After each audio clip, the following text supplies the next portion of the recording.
We get ready for our first bout of the evening. Marc Pagcaliwangan, 3-0-3 knockouts, taking on Jose Adan Fernandez, 2-0. When you take a look at the tail of the tape, we mentioned the weights, 118 for Pagcaliwangan, 113.2 for Jose Adan Fernandez, a light flyweight. Pagcaliwangan, by the time we saw him at the meet and greet, he was already 125. Fernandez, a southpaw. As Corey said, he's 2 wins over the same guy, Juan Guzman, when he was 0-11 and then 0-12. Well, despite that, Pagcaliwangan's management hoped that this would be a stern test for him, or at least an honest effort from a fighter.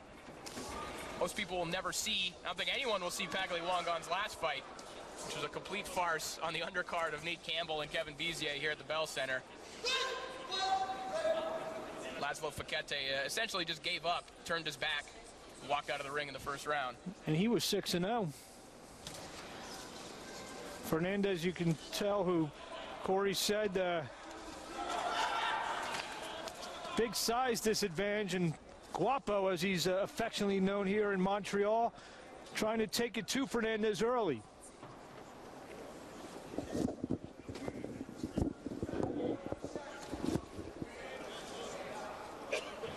Counter left hook a moment ago from Pagcaliwangan, sneaks another one in there. Good shot by Pagcaliwangan on the right to the body and the left. Pagcaliwangan opening up. Fernandez sneaks in a little right hook. It looks like he hurt his hand. These two come forward, almost bang heads. Pagcaliwangan misses with the uppercut. Even though we haven't seen much of Gwapo so far, he's already looking a little bit more refined. He hasn't had to dig to the body at all before. Looks like he's getting some good leverage on those hooks to the body. 22-year-old. Good right hook from Fernandez. Every time he lands that right, he shakes his hand.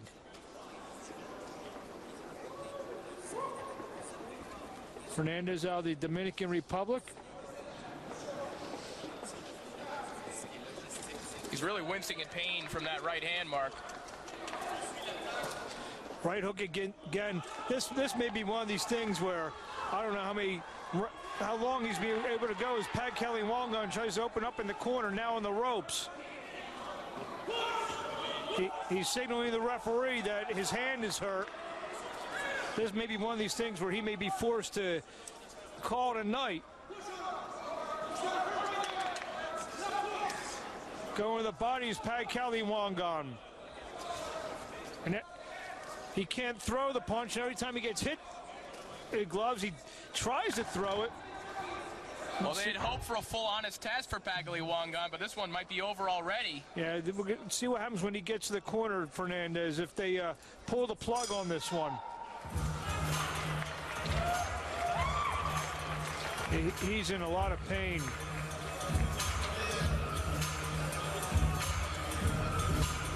Sure, we'll see it on the replays, Mark, but it looked to me like he was trying to get out of the fight earlier on. It was on that first right hook he threw off the ropes. This could be it here. Right there, and then there he shakes it. So it was well on that first shot that he threw. And they are cutting the gloves. This fight looks to be over. Right. Well, he gestured to the ref earlier on in the fight, and you wouldn't do that for any reason other than to indicate that you want out of the fight. Referee going over the commission.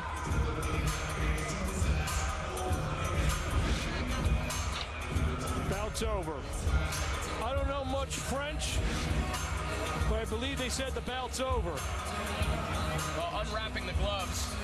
That's a good indication as well. For some reason, yes, that's universal language for the fight being over. So another TKO win for Pagcaliwangan, but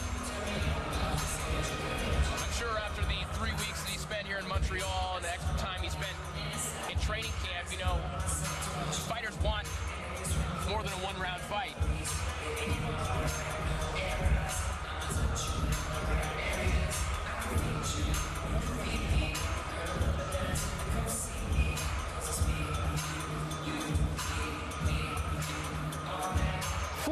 4 knockouts, Marc Pagcaliwangan, Gwapo.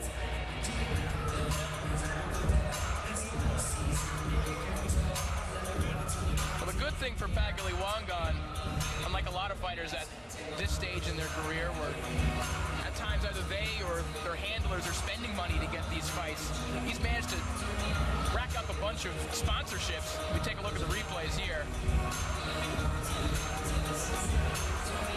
You know, in the few moments...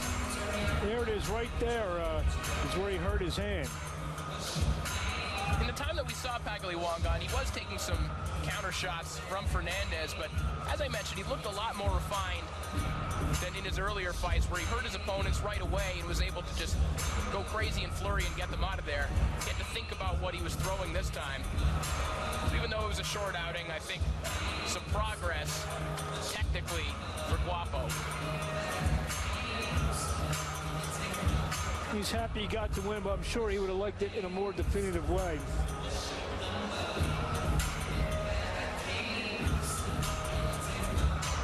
So take a look at the hand or the wrist.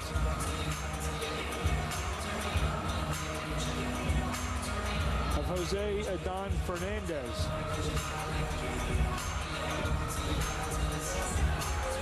Let's go up the ring announcer, Chris Gauthier.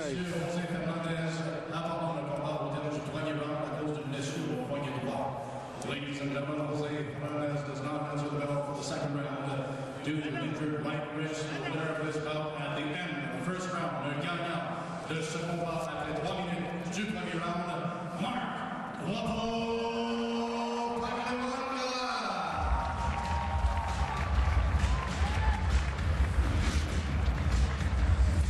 First fight of the night here on Wealth TV.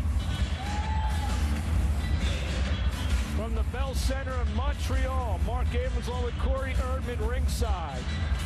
We should note that Pagcaliwangan is one of about 2 active bantamweights in Canada.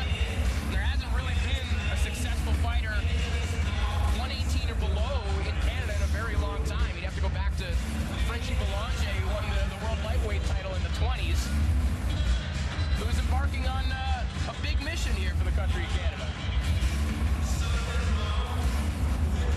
You see Pagcaliwangan posing for some ringside photos. Here on Wealth TV.